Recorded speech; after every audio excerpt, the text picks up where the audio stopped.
Hello, Samson here. So yeah, The Road to Your Best Stuff is a book I was reading this week. So it's one of the self-help books that has got a lot of insights in which you just want to read it and get to learn and become a better you at the end of the day.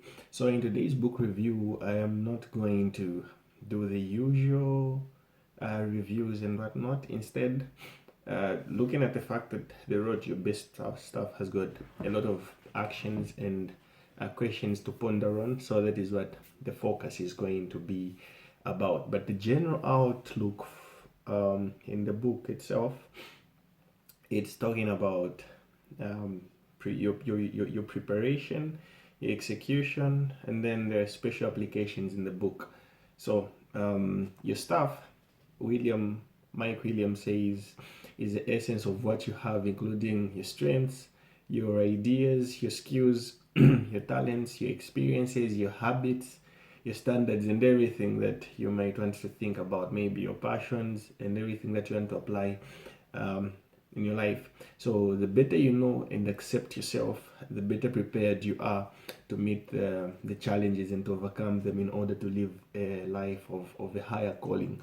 So in the preparation stage for you to go to your best stuff, we are talking about your personal dimensions and your professional dimensions. Then when you get to understand the basis of that, you go to execution. So under execution, we're talking about your organizational dimension, and you're looking at the promotional dimension.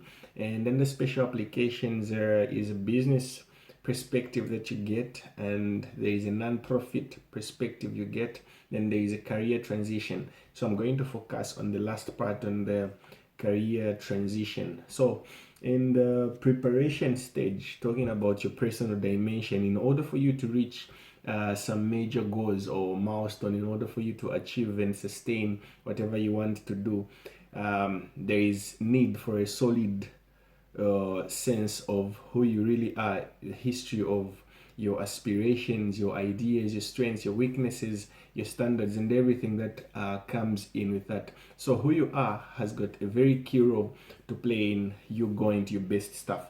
Now, in order for you to do this, there is a question, and then there are some actions to take in order to get to that. So the question is, are you clear about your stuff, about the things that you want to do, and uh, the things that you basically need to get done? Is it so clear to you? Because that is where the key thing is. Then if the answer is yes or no, you might want to schedule a meeting with someone you're comfortable with sharing, um, someone who's a key person in your life, in order for you to tell them what your intentions really are and how you can literally move on to your best stuff. And then after you've talked with the person, you need to factor the feedback that you've gotten and then put it into use. Make it something like self inventory. Then you make a commitment to do whatever you've made the self inventory of. And you decide to work on yourself, that is personally, physically, mentally, spiritually, and in all other aspects of your life. And the last thing is you basically determine what would represent the next level for you in order for you to go to that level and even beyond. So that is your personal dimension, which is centered around the fact that you are supposed to need, you're supposed to have a solid sense of who you are. When it graduates now from a personal dimension, you're going into a professional dimension where you need to ask, how do you know how good you really are at your stuff? What is it that makes you different? How good are you at the things that you do? One of the ways you can, one of the things you can do in order to get to that is ask for help. So a life coach is someone who can really help. Mentors are people who can really identify something that is in you that you might not even know yourself. And then use the help that you've gotten, make a commitment to improve continuously, then develop a practice routine that allows you to validate your own way on how to do your things very well. And then work on yourself professionally, just as you worked on yourself personally, work on yourself as well professionally, which takes us into an execution level. So Mike Williams and execution says there is an organizational dimension and there's a promotional dimension. So in the organizational dimension, we're talking about organization in most the basic sense is developing a pattern of work that allows you to be resourceful, and then it also helps you to become productive, effective, and consistent. So in order for you to get to that organizational dimension, you need to get a good handle on your organizational habits and how you can strengthen them. So that is where it all lies. And then you need to begin to identify who and what you are missing maybe in your organization, the support that you need from people, and then put together a workable evaluation or process that you might need in your organization. Then use the same organizational evaluation in order to determine what your priorities are as an organization.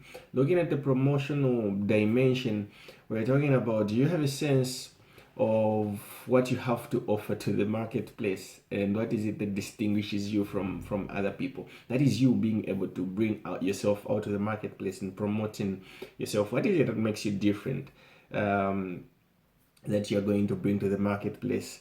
And then after you've really gotten into that, confer with supporters and available insiders and determine a basic game plan for establishing and strengthening your identity and your brand, because you need to promote it at the end of the day. And are you a good advocate of yourself? How good are you at advocating for yourself? Are you also an effective networking resource? Looking at yourself, then are you a good closer? Because your job at the end of the day when promoting yourself is to get your deals closed, and then you also need to give your customers a reason to come back. Why should they come back to you after you've offered maybe your service or you've given the product to them? Special applications, which is the last thing I think I'm going to talk about. I think I mentioned this. I'm going to talk about career transitions. So deciding to live one's passion can mean the change from an ordinary but predictable life to an unusual and less predictable one. So the transition itself is important and should not be underestimated. So for this, what you basically do is, I understand transitions because change is something that really pushes us to get into an uncomfortable space. But begin to look at yourself and circumstances surrounding your career transition. Be clear about where you want to go, what you want to do, and why you want to do it, especially why you want to do it. And ask for help from different supporters who are there in evaluating things and making good choices. Another thing that you can do is basically use the help that you get. Don't waste time and efforts of others by ignoring legitimate feedback. So why is it that you had a meeting maybe with someone and then you're not going to utilize what insights they gave unto you? Another thing is, you're supposed to have made a commitment path that you're supposed to take in order for you to show that you're serious about what you're doing. Then after you've decided your career transition, go for it. So in conclusion, we all have potential to live beyond the fruits of our past and beyond what we can see now. So when we are ready, that is personally and professionally, we can easily go into action with methods that really reflect our readiness. So we drop people to us and other resources that can help us to reach our new heights simply because of the people we've become.